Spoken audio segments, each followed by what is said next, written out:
हर व्यक्ति भारत का, हर नागरिक गौरव की अनुभूति करता है। बिहार का अपना गौरवशाली इतिहास रहा है। ये वही धरती है जिस धरती ने महात्मा बुद्ध को ज्ञान प्रदान किया था। ये वही धरती है जिसने भारत को एक नई दिशा देने वाले और भारत का स्वर्ण युग लाने वाले चाणक्य जैसा ऋषि भारत को दिया था।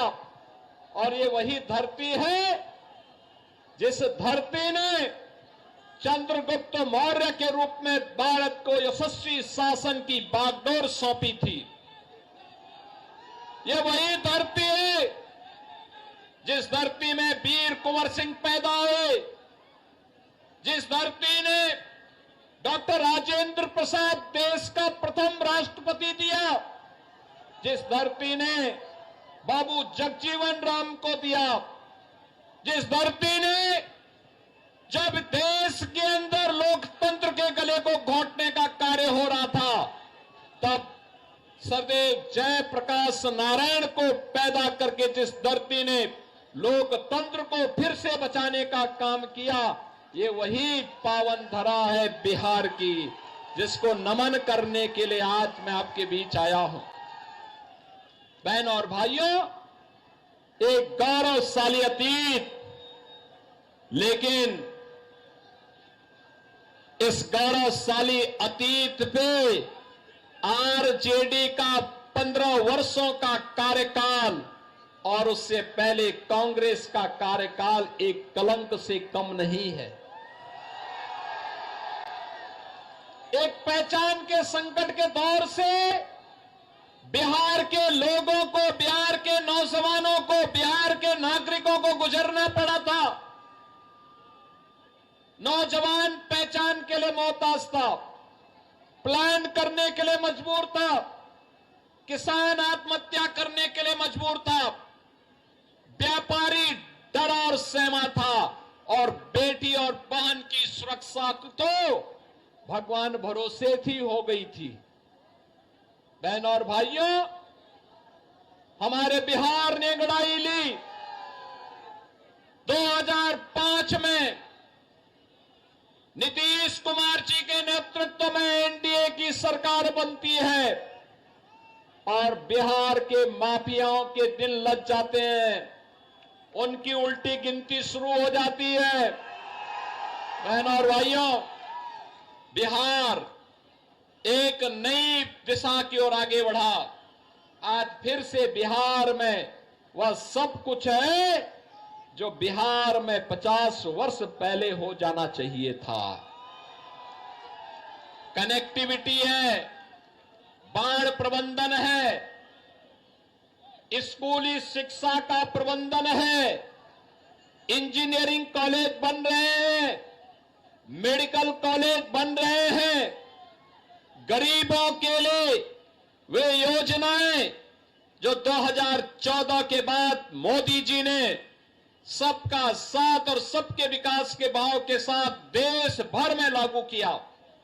हर गरीब के पास अपना शौचालय होगा, हर गरीब के सिर को ढकने के लिए छत होगी, हर गरीब के घर में स्वस्थ ईंधन के लिए उज्ज्वला योजना का कनेक्शन होगा, और हर गरीब के स्वास्थ्य के लिए आयुष्मान भारत की सुविधा होगी, हर गरीब के पास राशन कार्ड होगा। और यह कांग्रेस पूरा नहीं कर पाई, आरजेडी पूरा नहीं कर पाई। आरजेडी पूरा करती कैसे? क्योंकि जो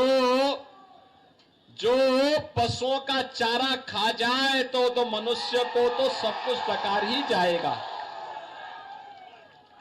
उन्होंने तो यही किया था, लेकिन मोदी जी ने कहा सबका साथ और सबका विकास।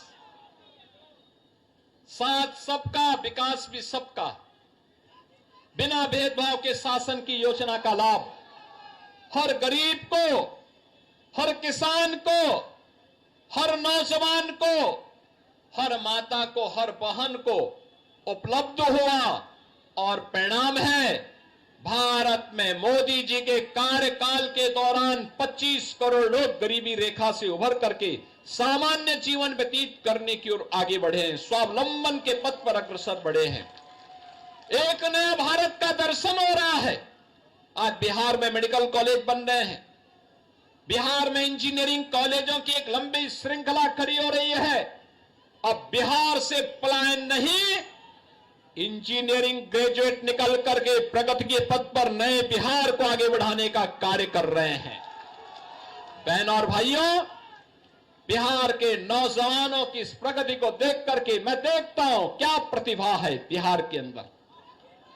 क्या यहां के नौजवानों में ईश्वर प्रदत्त बुद्धि है, उसको थोड़ा सा प्लेटफॉर्म मिले, पूरी दुनिया को अपनी बुद्धि से आकर्षित करने की सामर्थ्य हमारा बिहार का नौजवान रखता है। देश के अंदर जहां कहीं भी बिहार के नौजवानों को कार्य करने का अवसर प्राप्त हुआ, उसने अपनी प्रतिभा का लोहा मनवाया है। बिना रुके, बिना झुके, बिना टिके बिहार का नौजवान आज उस क्षेत्र को विकास के पथ पर अग्रसर करता है। लेकिन बहनों और भाइयों, 2005 के पहले परिवारवाद का दंश झेल लाए बिहार अराजकता और गुंडागिर्दी की चपेट में पूरी तरह माफिया राज का शिकार हो चुका था।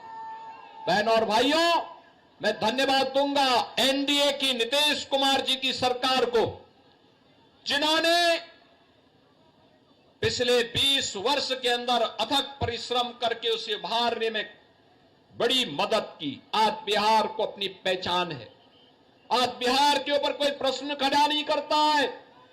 आज बिहार के अंदर कनेक्टिविटी है, बाढ़ प्रबंधन है और वह सब कुछ है जो आकांक्षा बिहार के नागरिकों की बिहार के प्रति है। और बिहार को आगे बढ़ाने के लिए यह रफ्तार थमनी नहीं चाहिए। डबल इंजन की सरकार डबल इंजन स्पीड से, बुलेट ट्रेन की स्पीड से बिहार की प्रगति को आगे बढ़ा सके, इसी के लिए आपका आह्वान करने के लिए मैं आपके बीच में यहां पर उपस्थित हुआ हूं। बहनों और भाइयों, मैं पूछना चाहता हूं कि क्या आज तो बिहार विकास भी है और विरासत भी है, इस परंपरा के साथ जुड़ चुका है। कितनी शानदार विरासत, विकास भी है, विरासत भी है। विरासत वह जो राम की परंपरा है, कृष्ण की परंपरा है, भगवान शिव की परंपरा है, बाबा महेंद्रनाथ की परंपरा है, महर्षि विश्वामित्र की परंपरा है, बुद्ध की परंपरा है, बाबू जगजीवन राम, डॉक्टर राजेंद्र प्रसाद जी की परंपरा है। वह हमारी विरासत भी है। बहनों और भाइयों, क्या ये कांग्रेस और आरजेडी अयोध्या में राम मंदिर का निर्माण करा पाती? आप मुझे बताओ, क्या बिहार के लोग अयोध्या में राम मंदिर बनने से खुश हैं कि नहीं है? है कि नहीं है? राम मंदिर बनना चाहिए था कि नहीं बनना चाहिए था? आप मुझे बताओ, कांग्रेस, आरजेडी और इनका एक पार्टनर उत्तर प्रदेश में समाजवादी पार्टी, ये सभी के सभी लोग राम मंदिर का विरोध कर रहे थे। कहते थे, कांग्रेस कहती थी राम हुए ही नहीं, आरजेडी ने कहा कि मंदिर नहीं बनने देंगे, और समाजवादी पार्टी राम भक्तों पर गोली चलाती है। हम कहते थे, तब भी कहते थे, गोली हो या डंडा हो, तब भी हम कहते थे कि रामलला हम आएंगे, मंदिर वहीं बनाएंगे। बन गया ना मंदिर? बन गया ना? कोई संदेह? तो एनडीए की, बीजेपी की सरकार जो बोलती है वो करके भी दिखाती है। हमने कहा था ना, माफिया राज का अंत करेंगे, हो गया ना माफिया। और मुझे अच्छा लगा, आपने बुलडोजर भी खड़ा कर दिया है माफिया के लिए।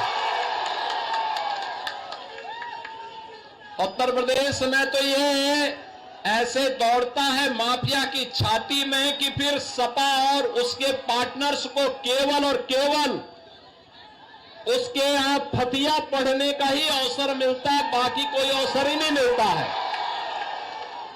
बहनों और भाइयों, मैं आप सबका यही आह्वान करने के लिए आया हूं कि जंगल राज से बिहार उबर चुका है, विकास और प्रगति के एक नए प्रतिमान को स्थापित कर रहा है और बिहार आज जिस दिशा में आगे बढ़ा है, यह गति थमनी नहीं चाहिए, रुकनी नहीं चाहिए, झुकनी नहीं चाहिए।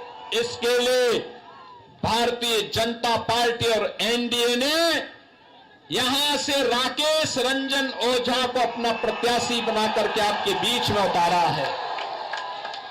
राकेश रंजन ओझा को विजयी बना के भेजना है ना, बना के भेजना है ना। विकास के जो कार्य बाकी रह गए उनको पूरा करवाना है ना। अच्छे स्कूल चाहिए, अच्छी कनेक्टिविटी चाहिए, अच्छा रोजगार चाहिए, स्किल डेवलपमेंट के सेंटर चाहिए, औद्योगिक विकास के लिए नए नए यहां पर स्थान चाहिए। इस कार्य को आगे बढ़ाने के पक्षधर है ना, पक्षधर है ना। तो ये कार्य मजबूती के से आगे बढ़ाएंगे। कमल चुनाव चिन्ह पर श्री राकेश रंजन ओझा जी को भारी बहुमत से विजयी बनाएंगे ना, विजयी बनाएंगे। और यही अपील करने के लिए आप अगर सहमत है तो मेरे साथ दोनों हाथ चुनाव चिन्ह में राकेश ओझा को घर घर जाकर ये विजयी बनाने की अपील करेंगे। मेरा संदेश और मोदी जी का संदेश घर घर तक पहुंचाएंगे। तो फिर मेरे साथ बोलेंगे, भारत माता की, भारत माता की, भारत माता की जय श्री राम।